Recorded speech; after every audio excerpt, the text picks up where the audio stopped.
Estamos de regreso. Saludo con mucho gusto a Noemí Herrera. Ella es investigadora de la Iniciativa de Educación con Equidad y Calidad del TEC de Monterrey y también de México Evalúa. Muchísimas gracias por estar con nosotros, Noemí.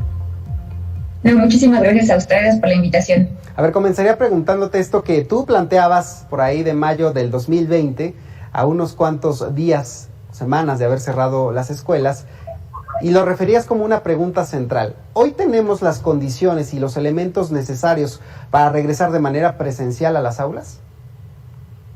Pues mira, es una pregunta muy interesante y me gustaría referirme a lo que dice la evidencia, a lo que han marcado todo, o lo que indican los marcos de reapertura a nivel mundial, ¿no? Sí. Tanto de la Organización Mundial de la Salud.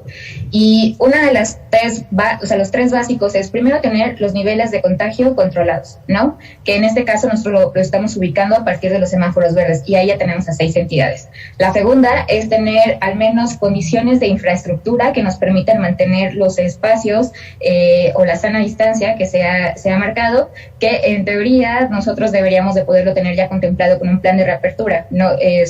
Priorizando, teniendo como este modelo dual en el que asiste un grupo significativo de estudiantes, al menos el 20% se está marcando de los grupos y el otro restante, el 80 o 70%, lo recibe a través de una instrucción en línea o también se podía enumerar los días.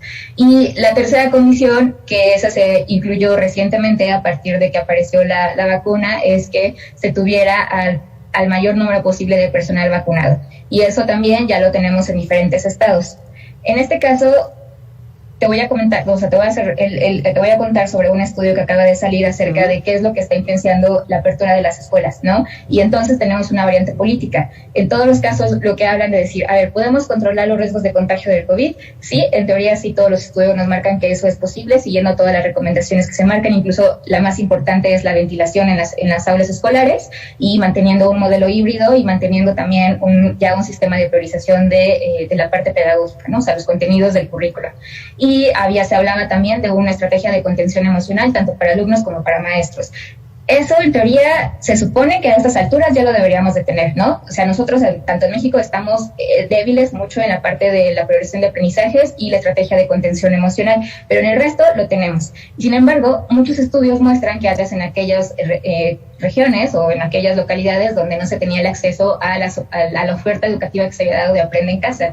Se preguntaba, ¿por qué no podemos regresar a eso, no? O sea, si tenemos las escuelas, se ha dado el programa también de mejorar con este programa de las escuelas nuestras, donde Campeche era uno de los principales estados beneficiados, al igual que Chiapas, por ejemplo, y se hablaba, dice, bueno, o sea, ya deberías tener como tu ruta pedagógica y demás, ¿no? ¿Por qué no tienes eso? Y la única variante por la que se discutía que no se quería regresar es porque no tenía a los maestros vacunados. Y ahora, una vez que ya tenías a los maestros vacunados, tampoco se agilizaba el regreso a clases, y la pregunta es ¿por qué? Y eso mismo está pasando, por ejemplo, en Chiapas, donde el poder del sindicato, en este caso de la CENTE, es tan fuerte que incluso o sea, lo han declarado sus propios líderes, han dicho, aunque estemos todos vacunados, no vamos a regresar a las escuelas hasta que tengan las condiciones de infraestructura, ¿no? Y aquí sí es un punto bien importante, de si realmente estamos hablando, ¿qué necesitamos de infraestructura, ¿no? Si les hablamos de tener áreas básicas, que por ejemplo, una es ventilación, ¿no? Entonces puedes utilizar condiciones de los patios, abrir ventanas,